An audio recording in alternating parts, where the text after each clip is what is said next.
ಭಾರತ ಪಾಕಿಸ್ತಾನ ಸಂಘರ್ಷದ ಹಿನ್ನೆಲೆಯಲ್ಲಿ ಐಪಿಎಲ್ ಟೂರ್ನಿಯನ್ನ ತಾತ್ಕಾಲಿಕವಾಗಿ ಮುಂದೂಡಲಾಗಿತ್ತು. ಕದನ ವಿರಾಮದ ಬಳಿಕ ಐಪಿಎಲ್ ಪಂದ್ಯಾವಳಿ ಪುನರಾರಂಭಿಸುವ ದಿನಾಂಕ ಫಿಕ್ಸ್ ಆಗಿದೆ.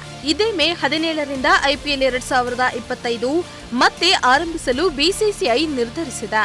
ಜೂನ್ 3ಕ್ಕೆ ಐಪಿಎಲ್ ಮೆಗಾ ಫೈನಲ್ ನಡೆಯಲು ತೀರ್ಮಾನಿಸಲಾಗಿದೆ. ಯುದ್ಧದ ಹಿನ್ನೆಲೆ ಒಂದು ವಾರ ಐಪಿಎಲ್ ಬಂದ್ ಮಾಡಲಾಗಿತ್ತು. ಬಿಸಿಸಿಐ ಅಧಿಕೃತ ಮಾಹಿತಿಯಂತೆ ಉಳಿದ ಪಂದ್ಯಗಳನ್ನು ಬೆಂಗಳೂರು, ಜೈಪುರ, ದೆಹಲಿ, ಲಕ್ನೋ, ಅಹಮದಾಬಾದ್ ಮತ್ತು ಮುಂಬೈ ಸ್ಟೇಡಿಯಂನಲ್ಲಿ ನಡೆಸಲು ನಿರ್ಧರಿಸಲಾಗಿದೆ.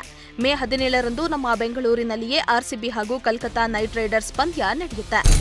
ಆಪರೇಷನ್ ಸಿಂಧೂರದ ಯಶಸ್ವಿಗೆ ಕಾರಣರಾದ ಮೋದಿ ಹಾಗೂ ರಕ್ಷಣಾ ತಂಡಗಳ ಕುರಿತು ಸಚಿನ್ ತೆಂಡೂಲ್ಕರ್ ಪ್ರಶಂಸೆಯ ಬರಹವನ್ನ ಎಕ್ಸ್ನಲ್ಲಿ ಹಂಚಿಕೊಂಡಿದ್ದಾರೆ. ಆಪರೇಷನ್ ಸಿಂಧೂರದ ಕಾರ್ಯಾಚರಣೆಯಲ್ಲಿ 1.6 ಬಿಲಿಯನ್ಗಿಂತಲೂ ಹೆಚ್ಚು ಜನರು ಒಗ್ಗಟ್ಟಿನಿಂದ ಹೋರಾಡಿದ್ದಾರೆ. ಭಾರತೀಯ ಸೇನೆ ಬಲವಾದ ದೃಢ ನಿಶ್ಚಯ ಮತ್ತು ಸಂಯಮದಿಂದ ಹೋರಾಡಿದೆ. ಗೌರವಾನ್ವಿತ ಪ್ರಧಾನಿ ನರೇಂದ್ರ ಮೋದಿರವರ ಹಾಗೂ 3 ರಕ್ಷಣಾ ತಂಡಗಳ ಅವಿಶ್ರಾಂತ ಪರಿಶ್ರಮವು ಗಮನಾರ್ಹವಾಗಿದೆ. ಧೈರ್ಯಶಾಲಿ ಸೈನಿಕರು ಹಾಗೂ ಗಡಿ ಪ್ರದೇಶದಲ್ಲಿ ವಾಸಿಸುತ್ತಿರುವ ನಾಗರಿಕರ ಬಗ್ಗೆ ಇಲ್ಲಿ ನಾನು ವಿಶೇಷವಾಗಿ ಉಲ್ಲೇಖಿಸುತ್ತಿದ್ದೇನೆ. ಜೈ ಹಿಂದ್ ಎಂದು ಬರೆದುಕೊಂಡಿದ್ದಾರೆ.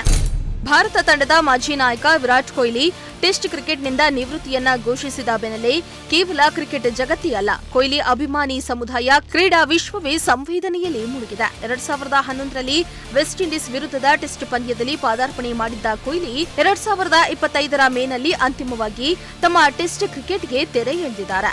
ಸಾಮಾಜಿಕ ಜಾಲತಾಣದಲ್ಲಿ ಶುಭಾಶಯಗಳ ಮಹಾಪೌರವೇ ಹರಿದು ಬರ್ತಾ ಇದೆ. ಕೊಹ್ಲಿ ಬಗ್ಗೆ ಸಚಿನ್ ತೆಂಡೂಲ್ಕರ್, ವೀರೇಂದ್ರ ಸೆಹ್ವಾಗ್, ಎಬಿ ಡಿವಿಲಿಯರ್ಸ್ ಸೇರಿ ಹಲವಾರು ತಮ್ಮ ಎಕ್ಸ್ ಖಾತೆಯಲ್ಲಿ ತಮ್ಮ ಭಾವನೆಯನ್ನ ಶೇರ್ ಮಾಡಿಕೊಂಡಿದ್ದಾರೆ. ಕೊಹ್ಲಿ ನಿವೃತ್ತಿ ಹಿನ್ನೆಲೆಯಲ್ಲಿ DGMO lieutenant general Rajiv Ghai, UK ಮಾಜಿ ಪಿಎಂ ರಿಷಿ ಸುನಾಕ್, ಟೆನ್ನಿಸ್ ದಿಗ್ಗಜ ನೊವಾಕ್ ಜೊಕೋವಿಕ್ ಮತ್ತು ಇಂಗ್ಲಿಷ್ ಫುಟ್ಬಾಲ್ ಆಟಗಾರ ಹ್ಯಾರಿಕೇನ್ ಅವರು ಕೊಹ್ಲಿಗೆ ಶುಭಾಶಯವನ್ನ ಕೋರಿದ್ದಾರೆ. ಆಪರೇಷನ್ ಸಿಂಧೂರ್ ಪತ್ರಿಕಾಗೋಷ್ಠಿಯಲ್ಲಿ DGMO lieutenant general Rajiv Ghai Kohli ಕುರಿತು ಶ್ಲಾಘಿಸಿದ್ದಾರೆ. ಪಾಕಿಸ್ತಾನದ ದಾಳಿಯ ಕುತಂತ್ರದ ಕುರಿತು ಉದಾಹರಣೆಯನ್ನ ನೀಡಿದ್ದಾರೆ. ಈ ವೇಳೆ ಟೆಸ್ಟ್ನಿಂದ ನಿವೃತ್ತರಾದ ವಿರಾಟ್ ಕೊಹ್ಲಿಯನ್ನ ನೆನಪಿಸಿಕೊಂಡು ತನ್ನ ಫೇವರಿಟ್ ಆಟಗಾರ ಎಂದಿದ್ದಾರೆ. ಇದು ಬಹುಶಃ ನಾನು ಕ್ರಿಕೆಟ್ ಬಗ್ಗೆಯೂ ಮಾತನಾಡಬೇಕು, ಯಾಕಂದ್ರೆ ವಿರಾಟ್ ಕೊಹ್ಲಿ ಟೆಸ್ಟ್ ಕ್ರಿಕೆಟ್ನಿಂದ ನಿವೃತ್ತರಾಗಿದ್ದಾರೆ ಎಂದು ನಾನು ಗಮನಿಸಿದ್ದೇನೆ.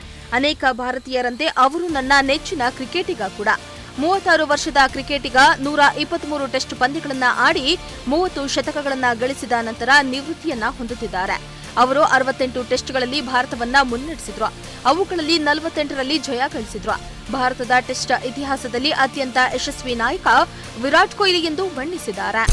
ಐಪಿಎಲ್ ಪುನರಾರಂಭಕ್ಕೆ ಡೇಟ್ ಫಿಕ್ಸ್ ಆಗಿದೆ. ಮೇ 8ರಂದು ಸ್ಥಗಿತಗೊಂಡಿದ್ದ ಪಂದ್ಯಾವಳಿಗಳಿಗೆ ಮೇ 17ರಂದು ಮರು ಚಾಲನೆಯನ್ನ ನೀಡಲು ನಿರ್ಧರಿಸಲಾಗಿದೆ. ಮೊದಲ ಪಂದ್ಯದಲ್ಲಿ ರಾಯಲ್ ಚಾಲೆಂಜರ್ಸ್ ಬೆಂಗಳೂರು ಹಾಗೂ ಕಲ್ಕತ್ತಾ ನೈಟ್ ರೈಡರ್ಸ್ ತಂಡಗಳು ಮುಖಾಮುಖಿಯಾಗಲಿವೆ. ಇನ್ನು ಮೇ 8ರಂದು ಅರ್ಧದಲ್ಲಿಯೇ ಸ್ಥಗಿತಗೊಂಡಿದ್ದ ಪಿಬಿಕೆಎಸ್ ಮತ್ತು ಡೆಲ್ಲಿ ಕ್ಯಾಪಿಟಲ್ಸ್ ನಡುವಣ ಪಂದ್ಯವನ್ನ ಮರು ಆಯೋಜಿಸಲು ನಿರ್ಧರಿಸಲಾಗಿದೆ. ಈ ಪಂದ್ಯವು ಮೇ 24ರಂದು ಜೈಪುರದ ಸವಾಯಿ ಮಾನ್ಸಿಂಗ್ ಸ್ಟೇಡಿಯಂನಲ್ಲಿ ನಡೆಯಲಿದೆ. ಮತ್ತೆ ಮೇ 24ರಂದು ಪಂಜಾಬ್ ಕಿಂಗ್ಸ್ ಹಾಗೂ ಡೆಲ್ಲಿ ಕ್ಯಾಪಿಟಲ್ಸ್ ತಂಡಗಳು ಮತ್ತೆ ಮುಖಾಮುಖಿಯಾಗಲಿವೆ. ಈ ಪಂದ್ಯದಲ್ಲಿ ಗೆಲ್ಲುವ ತಂಡಕ್ಕೆ 2 ಅಂಕಗಳು ಸಿಗುವುದು ಖಚಿತ. ಹೀಗಾಗಿ ಮರು ನಿಗದಿಯಾದ ಪಂದ್ಯದಲ್ಲಿ ಸೋಲುವ ತಂಡಕ್ಕೆ 1 ಪಾಯಿಂಟ್ಸ್ ನಷ್ಟವಾಗುತ್ತೆ.